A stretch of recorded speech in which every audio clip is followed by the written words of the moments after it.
Sad love story. आज की हिंदी कहानी अनसुनी सच्चे प्रेम की कहानी, जो सच्चे प्रेम को दर्शाती है। सच्चा प्यार किसी भी परिस्थिति में नहीं बदलता है।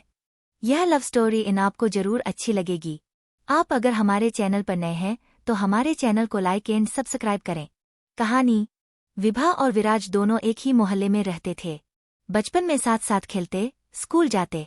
दोनों के परिवारों का आपस में प्यार भी बहुत था। इसीलिए मेला देखने जाना हो, रामलीला देखनी हो या फिर कभी कभार सिनेमा जाना होता तो दोनों परिवार इकट्ठे ही जाते थे। विभा के परिवार में उसकी दादी को मिलाकर कुल 5 मेंबर थे। उसके पिताजी पेशे से एक टीचर थे और माँ हाउसवाइफ थी। विभा से छोटी उसकी एक बहन थी जिसका नाम खुशी था। बहुत ही संस्कारी परिवार था। दादी सुबह शाम भजन कीर्तन कर परमात्मा का नाम जपती रहती। विभा की माँ सुशीला जी एक कुशल गृहिणी होने के साथ साथ अच्छी माँ भी थी। उन्होंने अपनी दोनों बेटियों को हर अच्छे बुरे की शिक्षा दी थी। घर बाहर किसी भी तरह की समस्या उन्हें होती तो माँ से बात करके झटपट हल मिल जाता था। विभा ने 8th में ही तय कर लिया था कि उसे IAS ऑफिसर बनना है। पढ़ाई में वो बहुत इंटेलिजेंट थी। उसके परिवार में सबको उस पर भरोसा था कि वो अपना सपना जरूर पूरा करेगी। आंखों में ऑफिसर बनने का सपना पाले विभा बड़ी हो रही थी।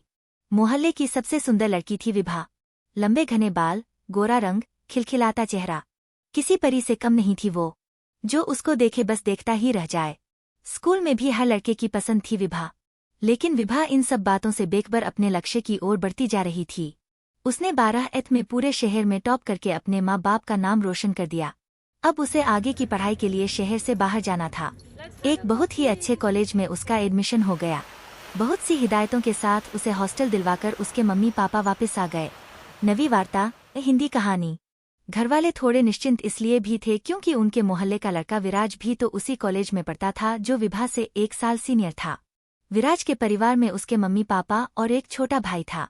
विराज के पापा की शहर में कपड़ों की बहुत बड़ी और अच्छी दुकान थी। विराज भी पढ़ाई में बहुत अच्छा था। उसे MB करना था, इसीलिए उसने ग्रेजुएशन में कॉमर्स को चुना। वहीं दूसरी तरफ विभा नॉन मेडिकल की स्टूडेंट थी। दोनों का कॉलेज एक ही था। विराज विभा के बचपन का दोस्त था, इसीलिए विभा दिन में एक बार उससे जरूर मिलती थी। कोई भी प्रॉब्लम होती वो विराज को कह देती। ऐसे ही कॉलेज का 1 साल बीत गया। बाकी की कहानी दूसरे पार्ट में देख।